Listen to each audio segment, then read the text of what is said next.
Le sujet CCPT SI 2018 s'intéressait à une machine de microfraisage par électroérosion dont on nous expliquait rapidement que le principe était, entre une anode et une cathode, de créer un arc électrique et de créer ainsi un enlèvement de matière. Donc c'est un procédé qui est différent de l'usinage par exemple par coupe avec des outils coupants. Juste pour information, c'est un procédé qui permet notamment de créer des moules pour l'injection métallique ou l'injection plastique, mais il peut réaliser également des pièces. Là on voit un moule pour des lunettes. Et puis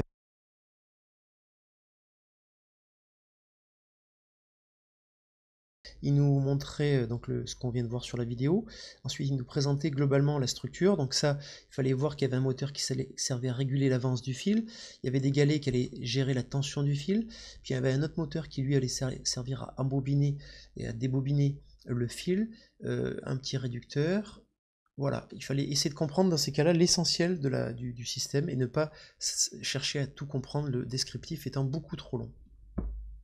Ici, on utilisait un procédé par fil, mais pour usiner en fait les électrodes qui après certainement allaient être utilisées par microfraisage ou par enfonçage. Donc quelle que soit la solution, que ce soit l'électrode ou le fil, il est constitué de cuivre. Ce qu'on recherche bien sûr, c'est sa grande conductibilité. Donc c'est ce qu'on nous expliquait ici. Et on nous demandait de justifier l'alliage de cuivre qui allait répondre aux différents critères qui étaient énoncés ici. On dispose en annexe des caractéristiques de certains alliages en termes de conductibilité et de résistance à la traction et un indice de prix pour certains alliages. On nous imposait une résistance à la traction minimale de 500 N par mm², une conductibilité minimale de 20%. Donc déjà, on était sur une zone possible qui était uniquement celle-ci.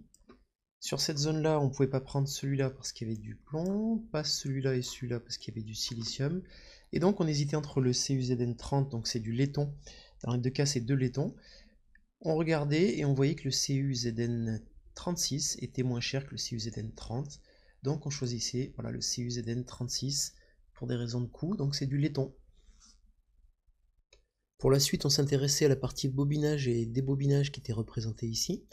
Donc on nous fournissait un schéma cinématique qui était assez clair à partir d'un moteur. Attention, il y avait un réducteur épicycloïdal ici avec son propre rapport de réduction, puis des engrenages, d'une part pour aller vers le débobinage, d'autre part pour aller vers le bobinage. Avec un seul moteur, on inversait le sens de rotation ici pour pouvoir faire les deux. On nous demandait de justifier la vitesse de rotation variable du débobinage, j'imagine, du fait que l'on enroule ou déroule le fil, et de faire l'application numérique.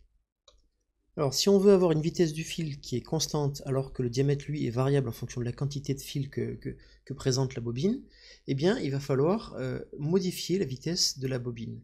Et ici, cette vitesse, elle était tangentielle, comme ça.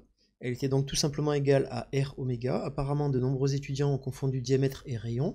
Et si vous ne faisiez pas cette erreur, vous exprimiez V égale R oméga ou D sur 2 oméga, et vous introduisiez le diamètre soit plein, soit vide, de manière à aboutir aux deux vitesses de rotation correspondantes. Sachant que la vitesse de débobinage doit tourner à vitesse variable pour s'adapter à sa variation de diamètre, bien sûr, le moteur lui aussi va devoir tourner à des vitesses variables, c'est ce qu'on nous demandait en question 3. Alors, une erreur à ne pas faire sur ce genre de questions, c'est de réaliser directement les applications numériques. Les correcteurs souhaitent avoir les expressions littérales. Ici, on réalisait le calcul sur 2 étapes, d'une part sur ce train d'engrenage, puis sur le réducteur épicycloïdal. Sur le premier étage, je rappelle que le rapport des vitesses est le rapport inverse du nombre de dents. Donc, en adaptant les notations, oméga 4 sur oméga 3 est égal à moins Z3 sur Z4. Et ensuite, oméga 3 est égal à KR fois oméga M. Bien sûr, vous remplacez par les notations adaptées. On vérifiait par acquis de conscience que KR était inférieur à 1. C'était le cas. Et lorsqu'on prenait les notations adaptées, on exprimait donc la vitesse du moteur en fonction de la vitesse de débobinage. On remplaçait sans problème particulier. On veille toujours à bien mettre les unités pour les vitesses. Alors, démarche très logique de dimensionnement du moteur, puisque après avoir déterminé sa vitesse de rotation, eh bien, on va déterminer son couple moteur. On introduit, et seulement à ce moment-là, la notion de rendement. Je rappelle que les rendements n'interviennent pas pour les vitesses, même si c'est donné en avance. Et donc on nous demandait de déterminer le couple en nous expliquant qu'on pouvait passer par la puissance. C'est bien sûr ce qu'on va faire.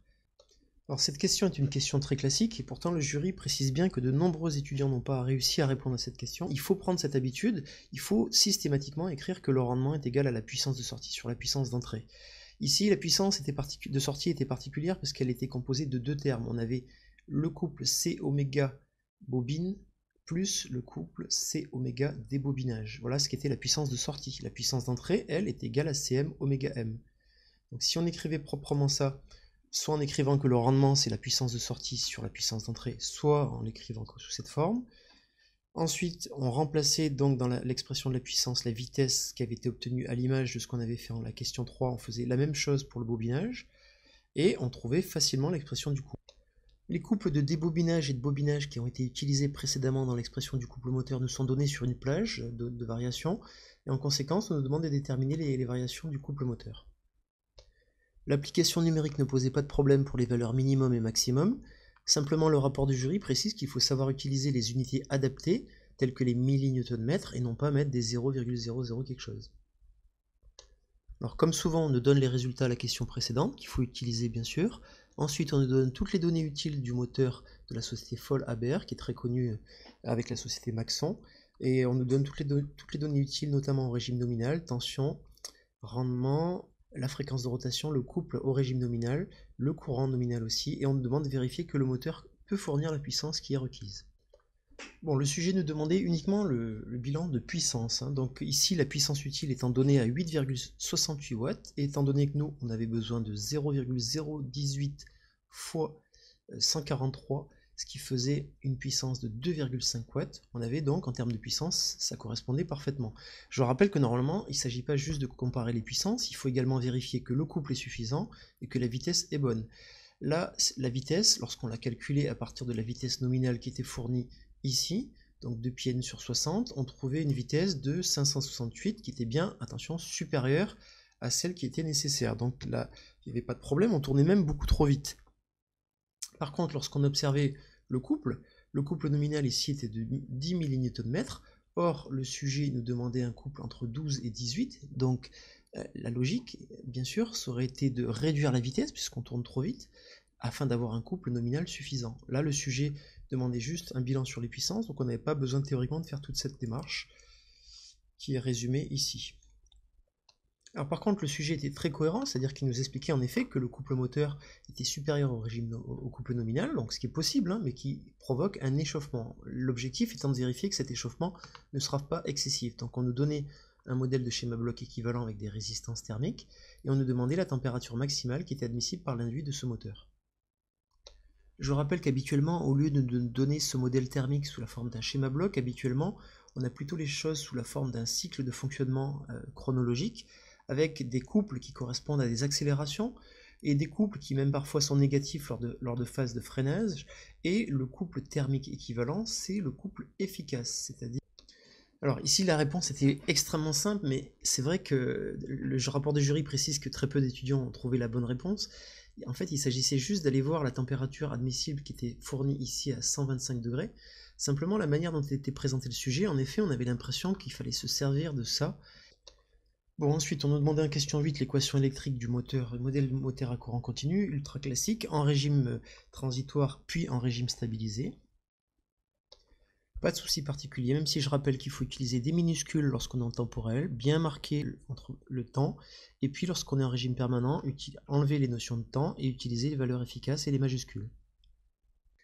Question 9, vous nous demandez à partir du couple maximum, donc un couple utile de 18 millNm, de remonter au couple électromagnétique, d'en déduire le courant absorbé donc dans l'induit et d'en déduire les pertes joules correspondantes. Alors c'est une question qui a semble-t-il poser des problèmes aux étudiants. Pourquoi? Parce que vous avez souvent l'habitude de travailler sur les puissances, mais on travaille sur les puissances lorsqu'on a des informations sur la vitesse ou sur le comportement électrique, c'est-à-dire lorsqu'on est au régime nominal. Or là, le sujet en fait nous orientait vers un point de fonctionnement qui était un point quelconque. On n'avait aucune information sur les vitesses, les forces électromotrices, etc. Et donc il fallait simplement raisonner sur les couples et dire que le couple électromagnétique, c'était le couple utile plus le couple des pertes étant donné directement en frottement sec ici, dans la documentation du moteur. Voilà. Ensuite, à partir de ce couple électromagnétique, il suffisait pour l'estimation du courant de diviser par la constante de couple qui était, elle, donnée ici. Alors attention aux unités avec les millNm. Et enfin, pour remonter à la puissance, eh bien, il suffisait de faire RI carré. Je rappelle que ce RI carré, c'est celui de l'induit, donc avec le courant d'induit, et non pas, éventuellement, si on avait eu une excitation séparée, celle-ci qui, elle, correspond au courant de l'inducteur. Voilà, donc à la question 10, maintenant qu'on a évalué les pertes joules, on va pouvoir appliquer le modèle ici du schéma bloc, de manière à déterminer la température du bobinage et voir si le moteur ne chauffe pas trop. A noter qu'il aurait été judicieux de mettre la question 7 ici, à ce moment-là. Alors, à l'image d'une résistance thermique d'une cloison qui est composée de différents matériaux, la résistance thermique, c'est la somme des différentes résistances des matériaux le constituant. Et ici, c'est vrai que le schéma bloc, finalement, c'est lui qui induisait le plus en erreur, parce qu'on avait envie de multiplier RTH1 par RTH2. Donc voilà, c'est vrai qu'il faut le savoir. Là, ici, la puissance joule, elle est dissipée dans RTH1 plus RTH2, et elle se traduit par une différence de température T ambiante moins T bobinage. On écrivait ça, donc le fait que la différence de température, c'était la puissance joule fois les résistances RTH1 et RTH2, on trouvait une température de bobinage de 118,4 degrés. On arrivait donc à la conclusion sur le choix du moteur. Il fallait donc vérifier qu'il ne s'échauffait pas trop. On l'a vu à la question 7, la température maximale admissible étant de 125 degrés. On n'a pas de problème, on est à 118,4 degrés, le moteur convient. Après avoir validé le moteur, on nous proposait de valider un variateur de vitesse qui était proposé en annexe. Nous avions vérifié plusieurs points. Tout d'abord, le nombre de cadrans dans le plan couple-vitesse. Je rappelle que les HR présentent plusieurs configurations, soit un cadran, soit deux cadrans, réversibles en courant ou en tension, et ensuite 4 cadrans. Ici, étant donné qu'on utilisait un bobinage, un seul cadran suffisait. On n'avait pas forcément besoin d'aller dans les deux sens, ni de récupérer le courant de roue libre. Donc, sur le contrôleur qui était proposé en deux cadrans, il convenait parfaitement. Ensuite, il fallait vérifier la tension d'alimentation. Ici, attention à ne pas confondre l'électronique, qui était entre 5 et 24 volts, avec la tension d'alimentation du moteur, qui était entre 0 et 24 volts. Je rappelle que sur un Shield, vous avez une alimentation ici pour le moteur, qui souvent est en 24 volts, et vous avez ici une tension pour l'électronique, qui le plus souvent est en 5 volts. Donc ici, on s'intéressait à cette alimentation en 24 volts, qui était compatible avec le moteur, puisque le moteur avait une tension de fonctionnement nominale de 24 volts. Ensuite, il fallait vérifier les courants. Donc il y a deux types de courants. Le courant nominal, qui ici était de 0,33 A, qu'il fallait comparer avec le courant en régime permanent, qui ici était de 2 A. Donc ça convenait parfaitement. Et ensuite, le courant de pointe, qui ici était annoncé à 4 A, et qui était à comparer avec le courant qui avait été trouvé précédemment. Donc si on ne l'avait pas fait, il fallait l'estimer ou ne pas en tenir compte. On avait trouvé un courant ici de 0,59 A. Donc tension d'alimentation, courant nominal, courant maximal, nombre de cadrans convenait. Et on avait donc un HR qui en effet convenait. On nous expliquait ensuite que le procédé d'électroérosion nécessitait une variation de vitesse relative assez faible. Et on sait que lorsqu'on doit faire varier la vitesse du moteur, on doit hacher la tension, et que le fait de hacher la tension, le moteur se comportant comme une inductance, le courant va en fait onduler, c'est-à-dire charger, se décharger, se charger et se décharger. On nous proposait donc ces chronogrammes, et on nous demandait en question 13 de proposer un schéma de puissance relatif à cette variation de vitesse. À partir de ces courbes, il y a quelque chose à noter, c'est qu'on est entre plus 24 et moins 24 volts. Et lorsqu'on regarde son cours sur les HR, on voit qu'il y a deux configurations classiques. La configuration unipolaire entre 0 et plus V, et la configuration bipolaire entre plus V et moins V. Donc ici, on était en configuration bipolaire. On a deux architectures possibles, le HR réversible en tension et le très classique pont en H, réversible en courant et en tension. Ici, il n'y avait selon moi aucune indication pour indiquer si c'était l'un ou l'autre, mais très classiquement, ici on choisit la structure en H, pont en H, avec 4 transistors et 4 diodes de roue libre en parallèle. On nous demandait ensuite la période, la fréquence et le rapport cyclique des signaux obtenus. La mesure de période n'était pas très pratique à partir de l'origine des temps, donc il valait mieux se placer ici entre 100 microsecondes et 142 microsecondes, donc une période de 42 microsecondes, soit une fréquence de 1 divisé par t, avec 42 10-6, soit une fréquence de 23,8 kHz. Pour le rapport cyclique, qu'est-ce que le rapport cyclique? C'est le rapport du temps passé à l'état haut divisé par le temps d'une période. En effet, lorsqu'on va hacher la tension, une tension par exemple de 12 volts que l'on va laisser passer, ne pas laisser passer, ne pas laisser passer, on va avoir pour un rapport cyclique de 0,5, soit 50%, une tension équivalente de 6 volts. pour 75%, alpha égale 0,75, on aura 9 volts. Et pour 0,25, pour alpha égale 0,25, on aura 3 volts. Ici, dans notre cas, il suffisait de mesurer le temps passé à l'état haut, c'est-à-dire à peu près 31 microsecondes, divisé par le temps d'une période, 42, pour trouver un rapport cyclique de 73,8%. Face à ce phénomène d'ondulation et de hachage, la question 15 nous demandait des choses très classiques, c'est-à-dire le courant moyen, la tension moyenne, la force contre-électromotrice et la vitesse de rotation. Il fallait ici bien connaître son cours sur les hacheurs. En effet, pour un moteur classique modélisé par une force contre-électromotrice, une résistance, une inductance, la tension à ces bornes vaut E plus RI plus LDI sur dt. Ce système du premier ordre amène à une courbe de forme exponentielle. Mais si la constante de temps, qui vaut L sur R, est petite, devant la période du signal qui, rappelez-vous, vaut 42 microsecondes. Alors on peut assimiler cette exponentielle, si on la prend sur une petite partie, on peut l'assimiler à une droite.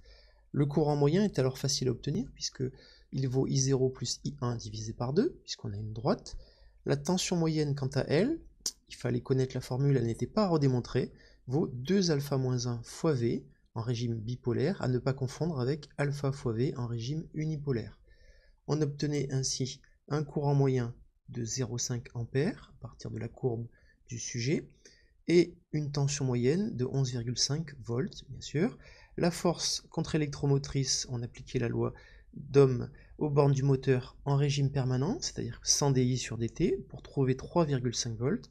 Et comme on sait que E égale K oméga, le K était donné dans le sujet un petit peu plus haut, ici, on obtenait une vitesse de rotation de 109,4 radians par seconde.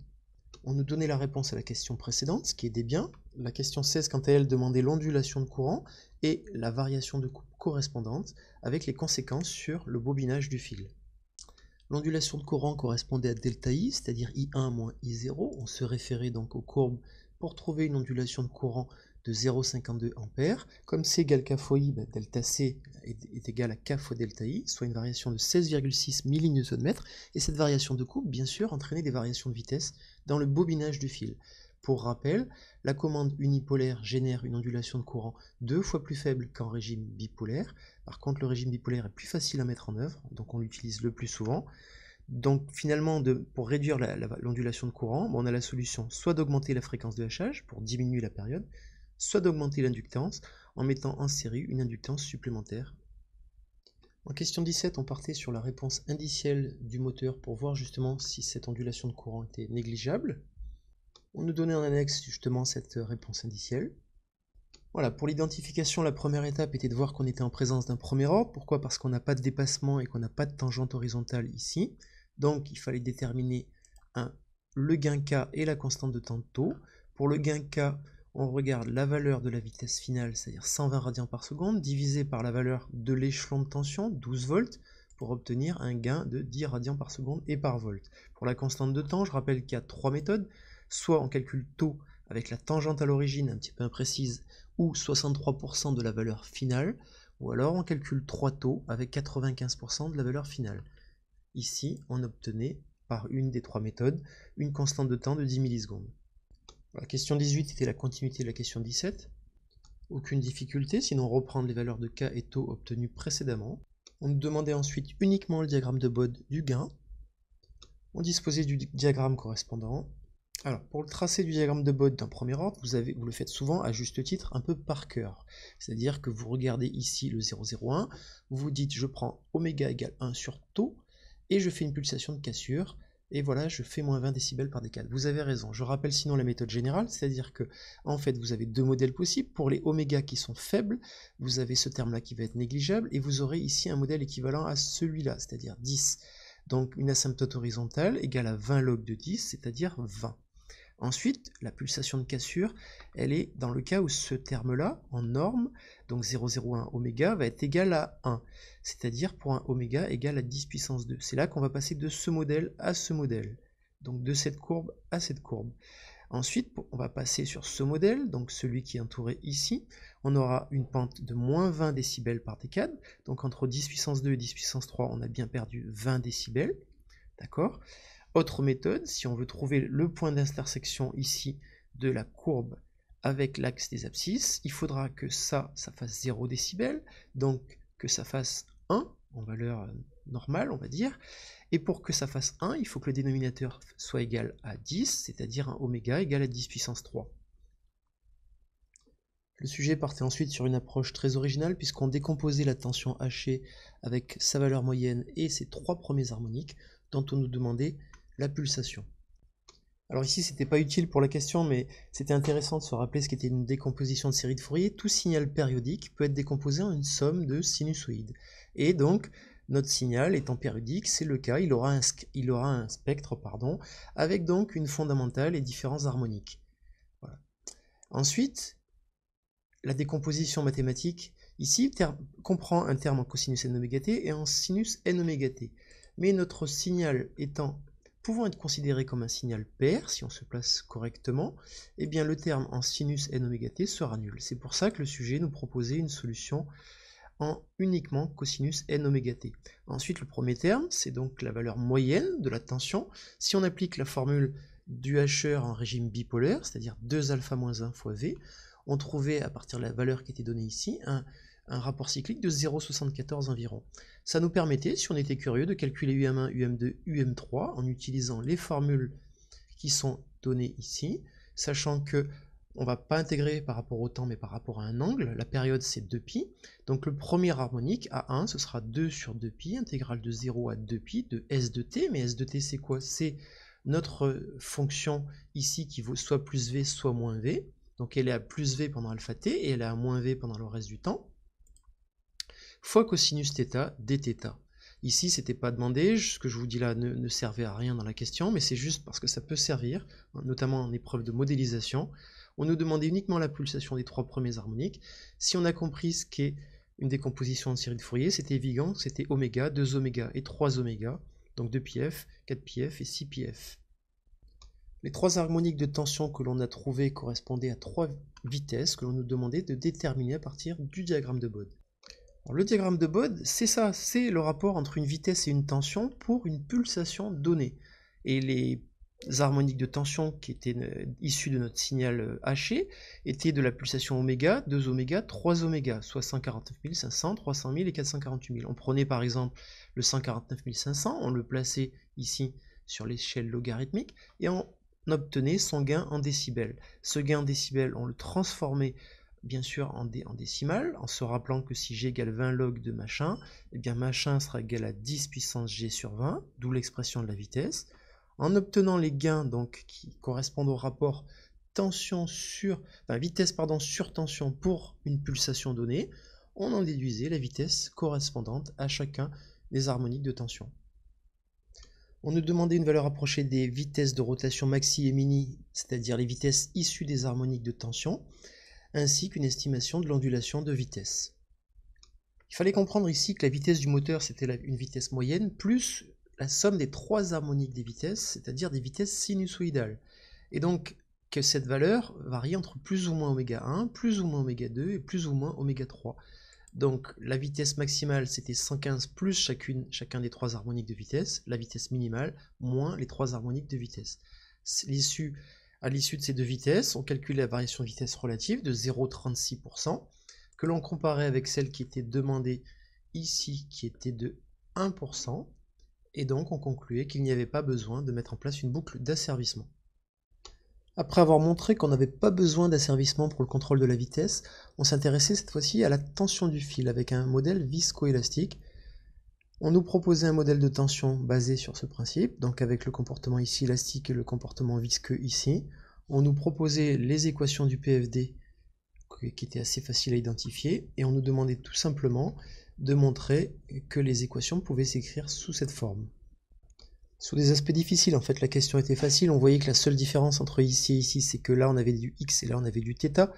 Donc, si on regardait le schéma, on s'apercevait rapidement que la distance parcourue du fil x, elle était égale à r fois θ. En dérivant cette expression et en remplaçant dans le système, on avait très facilement la relation suivante et la valeur de bêta égale 1 sur rc.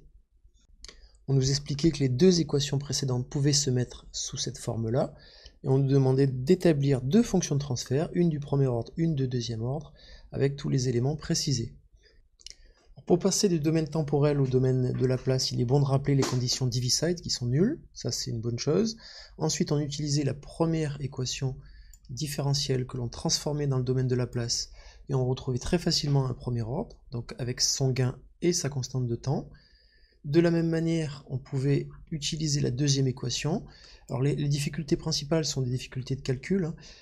Le conseil que je peux vous donner, c'est de regrouper les termes de même ordre, ensuite de diviser par la valeur du terme constant, de manière à se retrouver avec un 1 ici. Donc 2 étapes, regrouper, diviser par le terme constant, et on identifiait très facilement le gain, les constantes de temps, les pulsations propres et coefficients d'amortissement. Alors nous cherchons à identifier justement ce modèle, puisque nous, ce qui nous intéresse, c'est la tension du fil, et donc on nous proposait d'identifier à partir d'une réponse un gain statique sur un diagramme de Bode. Voilà le diagramme de Bode qui était fourni en annexe. Comme son nom l'indique, le gain statique s'obtient pour les pulsations faibles, donc on trouve ici un gain d'environ 8 décibels, qu'il fallait ensuite transformer bien sûr avec la puissance de 10 puissance 8 vingtième, soit 2,5 newtons par ampère. On observe une pulsation de résonance dans le comportement du système. On nous propose alors un modèle simplifié, notamment en notant que les pulsations liées au comportement viscoélastique interviennent beaucoup plus tard que le comportement inertiel du système, et on note que ωr, la résonance, et la pulsation propre sont très proches. À noter que normalement la formule qui relie les deux, c'est celle-ci, donc on s'attend à avoir un coefficient d'amortissement Z qui est très faible. Alors on observe dans un premier temps que le comportement viscoélastique intervient pour des pulsations bien plus grandes pour ω2 que le comportement inertiel mécanique du système à ω0. Donc premièrement, pour trouver ω2 ensuite, on pourrait commencer à prendre l'intersection des asymptotes, c'est une première approche. Et puis l'autre solution, c'est de se rappeler qu'on est sur un deuxième ordre, qu'on est à moins 180 degrés en phase, qu'on va rajouter un premier ordre, donc passer à moins 90 degrés, et que c'est au milieu, entre moins 190 et moins 180, donc à moins 135, que l'on va trouver le plus précisément ω2. On se rappelle de cette représentation classique, on est sûr qu'on passe au milieu ici de la phase. Et donc à partir de là, on trouvait ω2 égale 8000 radians par seconde et la constante de temps correspondance. Voilà, une fois identifié notre fonction de Francer H2, on pouvait l'introduire dans une boucle d'asservissement, et à ce moment-là, on nous demandait la fonction de transfert en boucle ouverte et en boucle fermée de ce système. Alors je rappelle le cours, on a deux situations possibles, soit on a une boucle de retour, et à ce moment-là la FTBF vaut A sur 1 plus AB, soit on n'a pas de boucle de retour, on a un retour unitaire, et à ce moment-là la FTBF vaut FTBO sur 1 plus FTBO. Ensuite, quand on voyait le schéma qui était proposé, la première chose c'était d'identifier qu'on avait deux boucles imbriquées. Une première boucle imbriquée dans une deuxième boucle. Et dans ces cas-là, il est indispensable de commencer par traiter la boucle interne, ici. On avait ici un modèle sous la forme AB, donc la fonction de transfert en boucle fermée de ce modèle, c'est H2 sur 1 plus H2 fois alpha P. Et on se retrouve à ce moment-là à traiter la deuxième boucle, ici, avec cette fois-ci un retour unitaire. Si on voit le corrigé correspondant, on voit qu'en effet, on a la boucle interne qui vaut H2 sur 1 plus alpha PH2, et si on traite la fonction de transfert en boucle fermée, on a FTBF qui vaut FTBO sur 1 plus FTBO, on multiplie par le dénominateur en haut et en bas, de manière à avoir une expression simplifiée.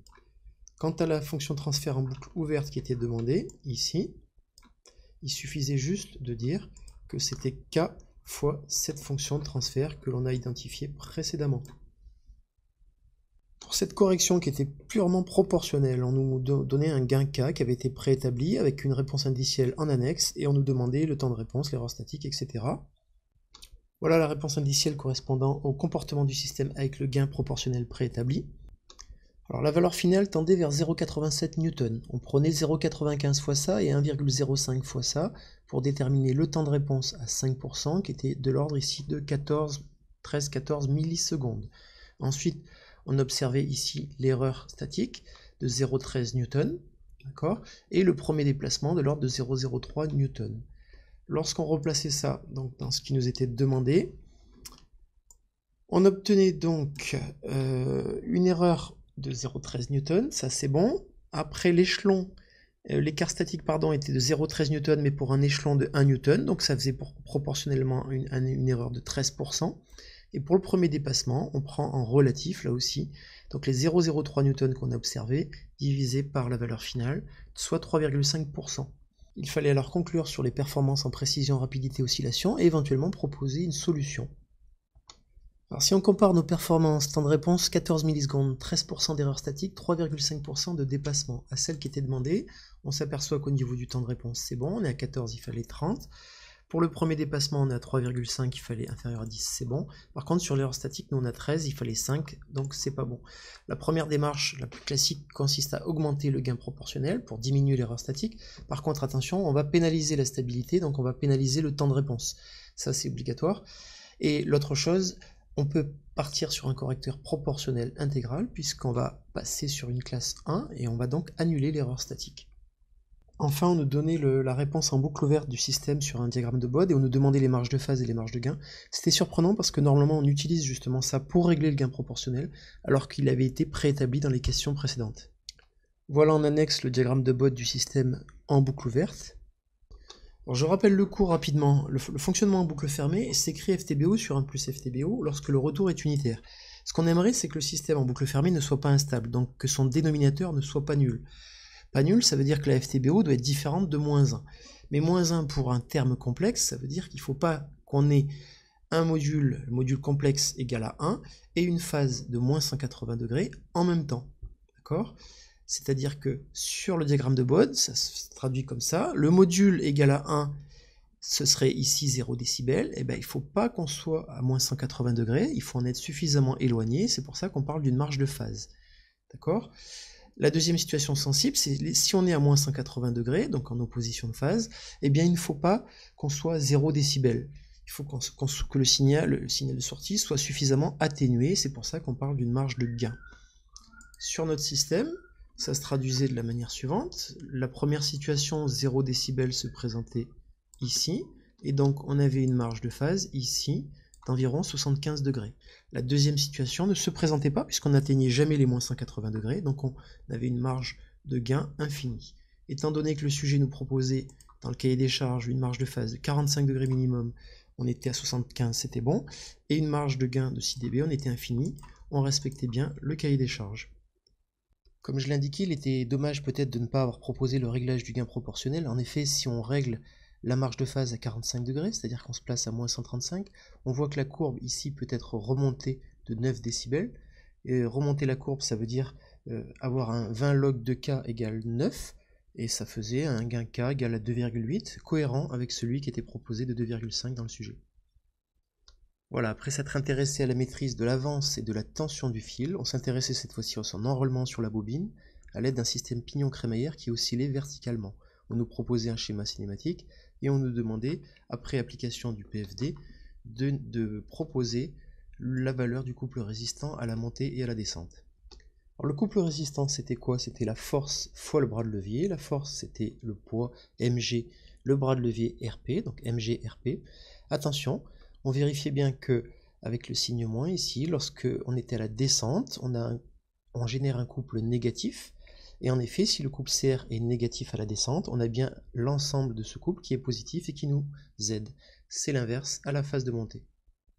Attention, ce couple que l'on vient de calculer est le couple qui est ici disponible. Maintenant, il faut le ramener sur l'arbre du moteur puisque le PFD ici était ramené à l'arbre moteur. Et donc, il fallait tenir compte du rapport de réduction et des rendements, ce qui n'était pas très clair puisqu'ils apparaissaient pas tout de suite. En fait, ils apparaissaient un peu plus loin dans le sujet où on voyait qu'on nous parlait des trois éléments. Donc, si on tient compte de ces éléments, on trouvait à ce moment-là la relation suivante avec le rapport de réduction et les rendements respectifs. Alors je rappelle que pour être sûr de ne pas se tromper, moi ici on passe par les puissances, moi je préfère toujours passer par l'expression du rendement qui est le rapport de la puissance de sortie sur la puissance d'entrée, soit CS oméga S sur C oméga E. Oméga S sur oméga E par définition c'est le rapport de réduction, et donc on en déduit toujours le couple d'entrée, ici le couple moteur, en fonction du rapport de réduction et du rendement. Alors s'en suivait ensuite une assez longue explication sur les inerties équivalentes à la montée et à la descente, et puis on focalisait sur le réducteur épicycloïdal, donc il fallait bien à double étage. En effet, on voyait sur le schéma cinématique que l'axe ici de ce pignon n'était pas fixe. Je rappelle, c'est la méthode, il tourne autour de cet axe-là. Et donc on a un premier étage, un deuxième étage.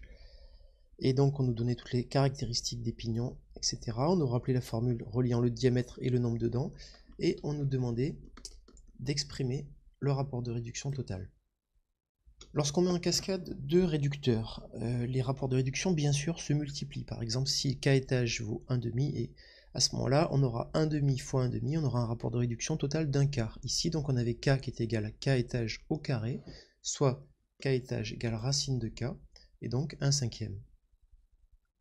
Alors on changeait ensuite de repère, on se fixait par rapport au porte satellite 4 et on demandait des rapports de vitesse, puis le rapport total. Alors c'est ici une astuce très connue des trains épicycloïdaux, le fait de se ramener au porte satellite 4 permet de traiter ces deux trains comme des trains simples. Donc le rapport des vitesses sera égal à l'inverse du rapport du nombre de dents. Par contre ici on est sur un contact extérieur, on aura un signe moins, ici on est sur un contact intérieur, on aura un signe plus. Donc si on écrit ça proprement, on a donc le premier train simple qui est le rapport inverse des nombres de dents. Et puis sur le deuxième train simple, on a la même chose avec un signe plus cette fois-ci. Et puis si on compose les vitesses, c'est-à-dire si on prend le rapport total, on fait le produit des deux rapports qu'on a obtenus précédemment pour trouver la réponse finale. On demandait en question 35 finalement la démonstration du cours sur le rapport de réduction d'un train épicycloïdal. Alors l'étape suivante consiste à revenir à la pièce 0, c'est-à-dire que pour la vitesse du haut, on va passer par la pièce 0 en disant que c'est 3 0 plus 0,4, et on s'aperçoit qu'en fait, au signe près, les deux vitesses sont égales. Pour la vitesse du dessous, à nouveau, on va passer par la pièce 0, on va dire que c'est oméga 1, 0 moins oméga 4, 0, et si on reformule ça dans l'équation totale, on s'aperçoit que finalement interviennent uniquement les vitesses qui nous intéressent, c'est-à-dire oméga 4, 0 et oméga 1, 0, on le remet comme il faut, et puis on obtient le rapport de réduction final avec l'application numérique. On demandait ensuite d'évaluer l'énergie cinétique d'un étage du réducteur constitué des pièces 1, 2, 3, 4 avec une information importante qui était que la masse des satellites 2 était négligée. Alors la première chose à noter était que les inerties qui étaient données dans le tableau étaient données autour de l'axe respectif de chacune des pièces, ce qui signifiait que pour la pièce 1, l'énergie cinétique était tout simplement 1/2 de J1 oméga 1, 0 au carré, puisque c'était donné autour de cet axe. Pour la pièce 4, l'énergie cinétique était 1/2 de J4 oméga 4, 0 au carré, pas de problème. Pour la pièce 2, par contre, étant donné qu'elle tourne autour de son axe, mais aussi autour de cet axe-là, on aurait pu avoir deux termes. Un terme en 1/2 de J2 oméga 2, 0 au carré, et un terme en 1/2 de mv carré. Or, la masse étant négligée de la pièce 2, on a ce terme qui est nul. Attention, il y a 3 satellites, donc l'énergie cinétique totale était donnée par cette expression. Question 37, des calculs de vitesse et un roulement sans glissement. Alors, on a 3 vitesses à calculer, c'est vrai que ce sont des vitesses qui au final se présentent sous la forme r oméga, néanmoins, il faut le faire proprement en utilisant la formule de changement de point pour ne pas se tromper de signe. Donc, comment on fait? Eh bien, on choisit le changement de point adapté, c'est-à-dire que pour VI1, 0, on va passer du point I au point O. Pour VI2, 4, on va passer de I à VA2, 4. Et pour I4, 0, on va passer du point I au point O4. Si on fait proprement ces changements de point, on obtient en effet des vitesses de type r oméga, mais on ne se trompe pas de signe. Ensuite, on traduisait le roulement sans glissement, qui était nul. Ici, cette vitesse-là était nulle, ce qui induisait que ces deux vitesses étaient égales. Pour la deuxième vitesse VI1, 0, on l'avait obtenue ici dans notre calcul. Donc ça allait directement. Pour la première vitesse, ici VI2, 0, on avait calculé précédemment VI2, 4 et VI4, 0, ce qui nous amenait naturellement à composer les vitesses.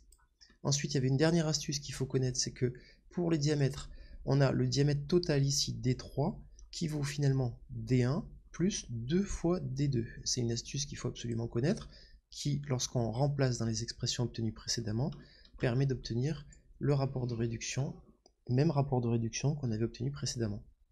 Alors pour la fin de la question, sur le moment, on ne comprenait pas trop l'intérêt de nous faire calculer cette vitesse. En fait, c'est pour la question suivante que ça servait. Comment on va chercher à tout exprimer, et notamment oméga 2, 4 en fonction de oméga 1, 0, on a intérêt à avoir ce rapport de vitesse. On réutilise l'équation qu'on a ici, avec les vitesses qu'on a trouvées précédemment, par exemple celle-là, et on obtient le rapport de vitesse souhaité. Voilà, du coup, après avoir trouvé tous les rapports de vitesse, eh bien, on fait la question classique d'énergie cinétique, où on cherche l'inertie équivalente d'un étage. Alors, on reprend le résultat obtenu question 36. On remplace les différentes vitesses oméga 2,4 et oméga 4,0 grâce au rapport de réduction qu'on a obtenu précédemment, les deux rapports du train épicycloïdal. On exprime donc tout en fonction de oméga 1,0, les trois termes. On regroupe et on en déduit l'inertie équivalente d'un étage du réducteur. Alors, le réducteur comportant deux étages, on nous indique que l'étage 2 en fait a une valeur très faible et on nous demande d'en déduire finalement le moment d'inertie complet du réducteur. La valeur très faible de l'inertie de l'étage 2 ramenée à la sortie de l'étage 1 n'est pas une surprise puisque toutes les inerties sont divisées par R au carré, c'est ce que nous indiquait le sujet. Donc il suffisait de faire l'application numérique de l'étage 1 qu'on venait de calculer pour trouver 8,10-9 kg/m². Alors on terminait en demandant de comparer cette inertie du réducteur avec celle de l'arbre moteur et de justifier le fait que souvent, en fait, les constructeurs ne mettent pas cette information dans les documents techniques. Dans la documentation, on trouvait l'inertie du rotor à 3,8 g/cm². Attention au changement d'unité, gramme c'est 10-3 kg, cm² c'est 10-4 m², donc ça faisait 3,8 10-7 kg/m², ou encore 380 10-9 kg/m², que l'on comparait avec les 8 10-9 de tout à l'heure, et donc on avait un rapport de 47 entre les deux. Donc l'inertie du réducteur est négligeable devant celle du moteur, il est donc inutile de la préciser dans la documentation technique. Attention lorsque vous faites le sujet, à bien comparer des choses qui ont des ordres de grandeur, des valeurs, des dimensions très très proches. Alors on commençait à fatiguer un petit peu, c'est vrai, mais on nous demandait de partir sur un problème de statique cette fois-ci, et de déterminer le torseur des actions mécaniques transmissibles entre cet ensemble-là qui est en translation et le motoréducteur au niveau du point I1. Alors normalement dans un engrenage en développement de cercle, on a une action tangentielle et une action radiale. Là, le sujet nous indiquait qu'on avait une action qui était TPC, qui était dans la direction Z. Donc on suivait cette consigne, on avait donc au point I1 uniquement une force sur Z. Et donc on avait ce qu'on appelle un glisseur, c'est-à-dire un torseur composé uniquement d'une résultante. Question 42, on partait sur un problème de statique en exprimant cet effort tangentiel en fonction des courbes des rapports de réduction des rayons. Lorsqu'on veut traiter le problème de manière statique, en fait, le souci, c'est qu'il y a des rendements ici entre la poulie et la crémaillère, qu'il y a un rendement dans le motoréducteur, qu'il y a un rapport de réduction, et que, sauf à faire un petit peu au pif, on s'embrouille très très vite. Donc moi, je trouve que dans ces cas-là, il est préférable d'utiliser la méthode où en fait on exprime la puissance de sortie en fonction de la puissance d'entrée et des rendements. On remplace chaque puissance en fonction de son rapport force-vitesse ou couple-vitesse. On utilise les formules de changement de vitesse, translation, rotation, et on a beaucoup moins de chances de se tromper finalement dès qu'on a des rendements et des rapports de réduction avec cette solution. On continue en question 43 par un problème statique, avec cette fois-ci le système DBB, tout le système qui était en translation. Pas de difficulté, on avait le poids qui s'appliquait au centre de gravité, vers le bas, ensuite on avait la liaison glissière qui était complète, on ne nous précisait pas que le problème était plan, et ensuite l'action du pignon sur la crémaillère qu'on vient de voir. On continue en question 44 sur le PFS. Alors, le système DBB étant en translation, on n'appliquera que la somme des résultantes en scalaire Z, c'est-à-dire que mon MG ici sera égal à TPC, et en utilisant la formule qu'on avait obtenue précédemment, on peut remonter à l'expression du couple complet. On finissait par l'application numérique pour TPC et CMS.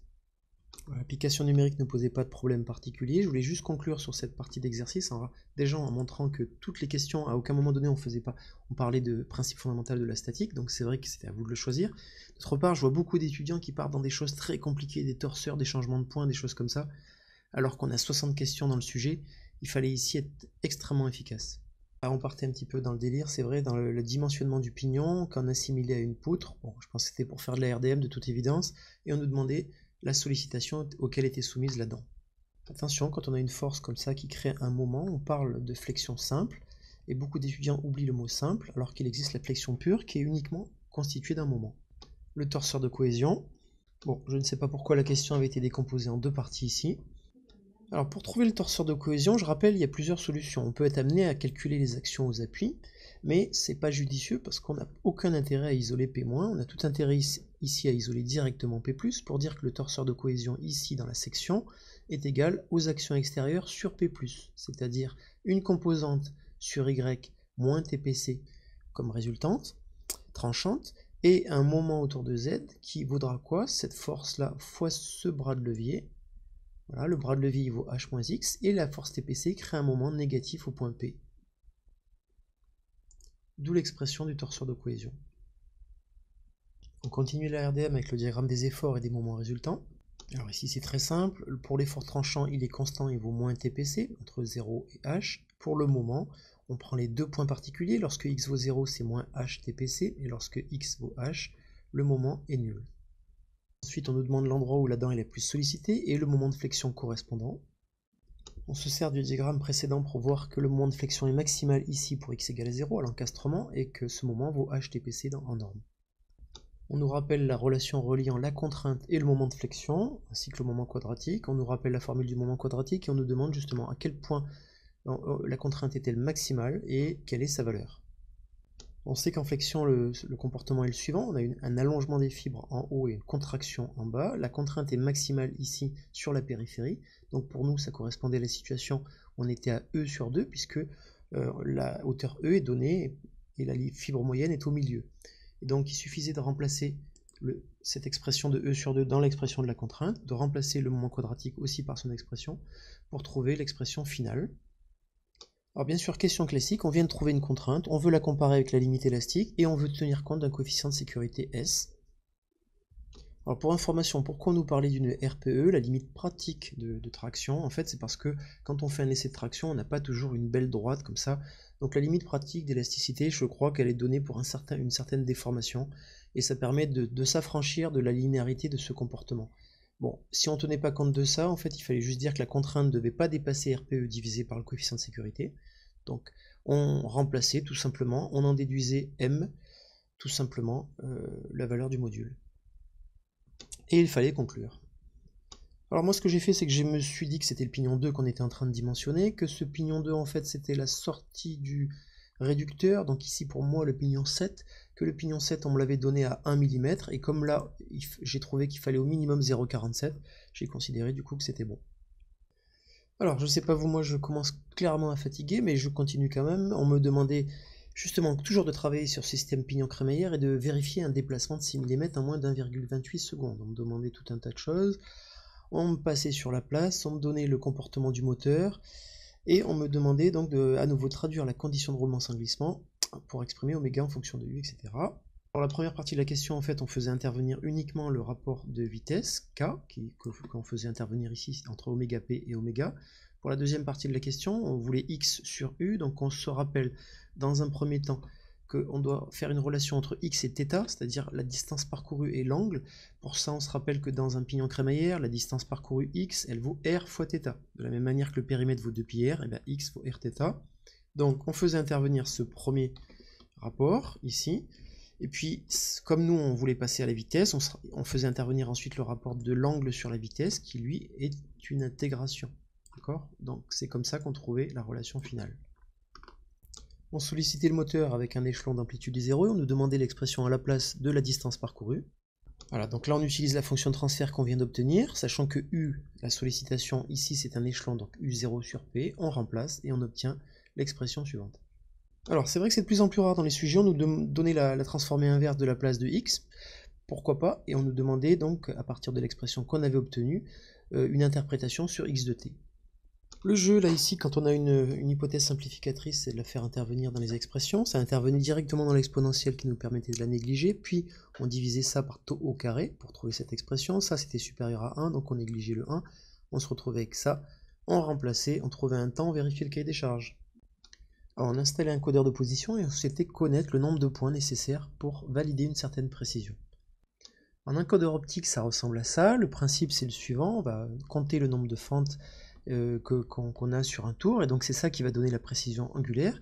Ici, il fallait en plus repérer l'endroit où il était positionné. On nous indiquait qu'il était ici en amont du moteur. Étant donné qu'on a le rapport de réduction ici, évidemment, ça allait jouer sur la précision et le nombre de points nécessaires pour avoir une précision donnée de la crémaillère ici. Pour déterminer le nombre de points de l'encodeur qui se trouve ici en amont du moteur, c'est assez simple si on a compris le principe. Le principe, c'est que lorsque le pignon 2 effectue un tour sur lui-même, la crémaillère se déplace de pi fois dp, le périmètre du pignon. Donc pour une précision ici x de déplacement que l'on souhaite obtenir, on applique le produit en croix et on voit que ça correspond à n tours qui est égal à x fois 1 divisé par pi fois dp. Cette portion de tour qui est représentée ici, il faut maintenant remonter en amont du motoréducteur en tenant compte du rapport de réduction et en veillant bien sûr à ce que l'angle ici en amont soit supérieur à celui-là. Qu'est-ce que ça donne en termes de valeur numérique?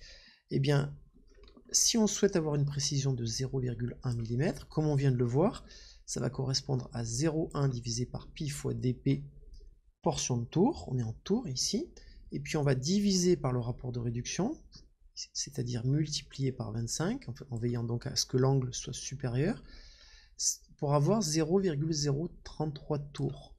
En fait, 0,033 tours justement par point. Donc on va prendre l'inverse si on souhaite avoir le nombre de points par tour, 1 sur ça. Et on obtient une valeur, on prend la valeur entière la plus proche. Alors on demandait ensuite de choisir un codeur de position en fonction du nombre de points par tour qu'on vient de voir, mais aussi de la fréquence d'acquisition de la carte microcontrôleur qui va lire cet encodeur à partir d'une vitesse de rotation donnée. Alors pour le choix de l'encodeur, il y avait deux critères à vérifier. Il y avait le nombre de points par tour, nombre de fentes, et la fréquence, ici, relative à la carte électronique qui gérait cet encodeur. Alors, pour le nombre de points par tour, il n'y avait pas de problème, on avait besoin de 31 points par tour, donc le premier convenait, le IE 250 convenait. Pour la fréquence, ce qu'il faut comprendre, c'est que les Hertz, ce sont des événements par seconde, c'est-à-dire que la carte ici microcontrôleur est capable de gérer 400 000 événements par seconde. Si le moteur tourne à 2000 tours par minute et que sur un tour vous avez 50 impulsions, eh bien vous aurez 2000 fois 50 événements par minute. Bien sûr, il faut se ramener en secondes pour pouvoir comparer avec les Hertz. C'est ce que le corrigé ici propose. 2000 tours par minute, ça correspond à 100 tiers de tours par seconde. Et si vous avez 50 impulsions par tour, eh bien vous allez fonctionner à 1,6 kHz, ce qui est largement inférieur à la fréquence ici des 400 kHz de la carte. Attention, selon moi, il y avait une petite erreur, imprécision du moins. Lorsqu'on achète un encodeur IE de 50, par exemple, le 50 ici ne représente pas le nombre d'impulsions par tour, mais le nombre de fentes physiques qu'il y a sur l'encodeur. Or, chaque fente, en fait, est lue 4 fois, potentiellement, parce qu'il y a souvent deux têtes de lecture, A et B, et il y a deux fronts, un front montant et un front descendant, ce qui génère non pas 1,6 kHz, mais potentiellement 4 fois plus. Pour gérer les défauts, on utilisait un bus de terrain, un bus CAN, dont on nous montrait un exemple de tram, et dont on nous précisait le protocole en annexe, et on nous demandait donc tout simplement de déterminer le nombre de bits qui était nécessaire pour transmettre un message. Voilà le protocole du bus CAN, et comme la plupart des bus, on a un protocole à peu près identique, on a souvent un start of frame, on a souvent un code d'identification de ce qu'on veut faire, ensuite on a des données qui sont transmises sur plusieurs octets, des bits de contrôle, et un end frame, donc une fin de message. Alors quand on a compris ça, on a juste à additionner en fait les bits qui sont nécessaires à la trame d'un message, c'est-à-dire un bit pour le start, l'identificateur, etc., la commande. Les 8 octets, on sait qu'un octet c'est 8 bits, donc ça fait 8 fois 8, 64, les bits de contrôle et les bits de fin, ce qui nous donnait un total de 108 bits. Ensuite, on nous demandait à partir de la trame la durée d'un bit et donc le débit binaire et donc d'en déduire la durée d'une trame. Et on va voir ce que ça donne en termes d'exigence. Alors ici, c'est peut-être pas très facile pour quelqu'un qui n'a pas l'habitude. C'est vrai qu'on ne savait pas identifier un bit. Alors la solution, c'était de voir que le start ici représentait 8 microsecondes et que ici, un start, c'était bien sûr un bit. Donc on identifie bien qu'un bit, ça durait 8 microsecondes. Donc on en déduisait en 1 sur ça, que ça faisait 125 kHz. Comme on avait 108 bits à transmettre, ça faisait 0,864 millisecondes. Et il fallait que ce soit inférieur aux 1 milliseconde qui était donnée ici, donc ça convenait. Enfin, il fallait lire la trame qui était au-dessus et il fallait en déduire le code de la fonction et l'adresse du nœud à partir de cette trame. Alors pour cela, il faut comprendre le protocole CAN, avec le CAN high et le CAN low. Quand les deux sont comme ça en opposition, on est à un niveau logique 0, quand sinon ils sont à un niveau logique 1.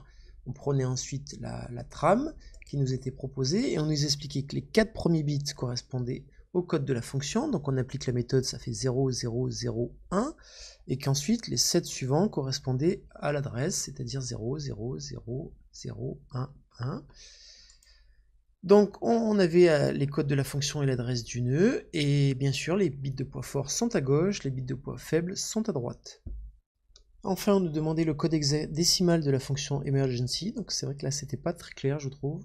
Il fallait donc vérifier que les 11 bits ici transmis et annoncés comme étant un test de procédure d'urgence étaient bien compris dans la plage qui était précisé entre 81 et FF, H étant juste l'hexadécimal. On mettait bout à bout les deux valeurs numériques, les deux mots numériques, et on regroupait par 4 bits, je vous rappelle pour l'hexadécimal. Donc là, attention, une petite erreur, c'est 6, 6 et 8, donc on avait 0,86 qui était bien compris dans la plage annoncée.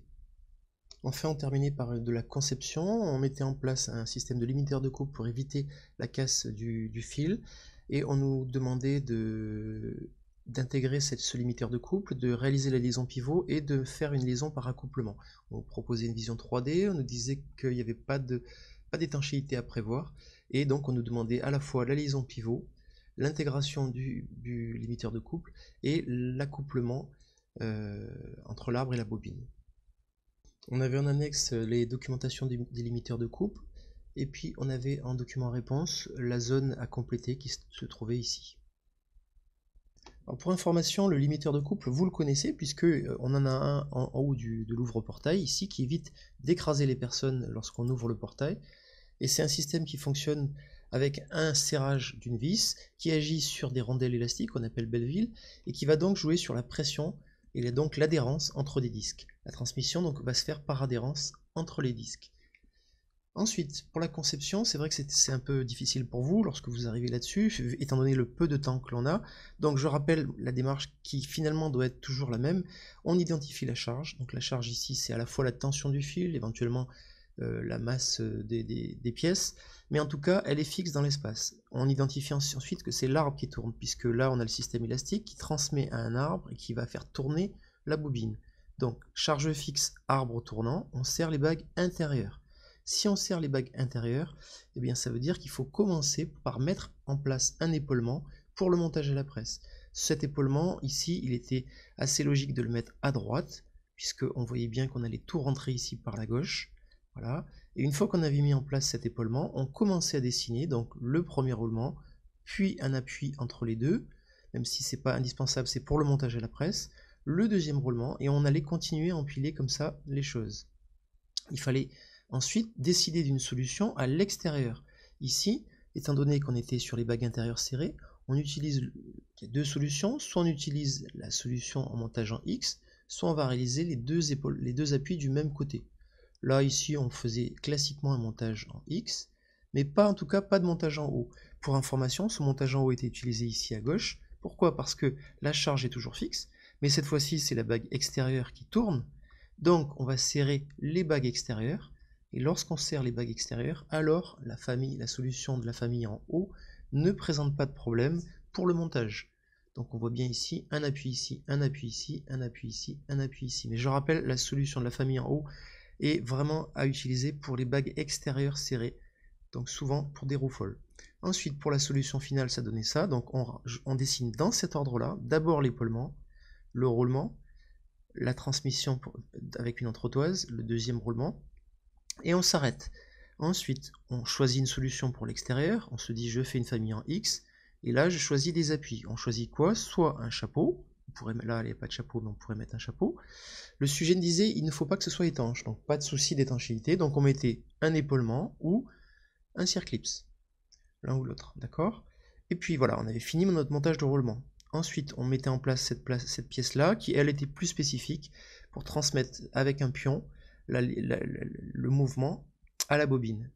Donc ça, à la limite, c'était un peu spécifique. Par contre, la liaison complète entre cette pièce-là et l'arbre, elle pouvait se réaliser soit avec une clavette, donc attention au respect de la manière de dessiner, et un arrêt axial au bout. Il fallait éviter un écrou en coche, c'était pas très adapté, plutôt privilégier une rondelle et une vis en bout d'arbre. L'autre solution était de mettre une vis de pression sur un méplat, et cette solution était beaucoup plus légère.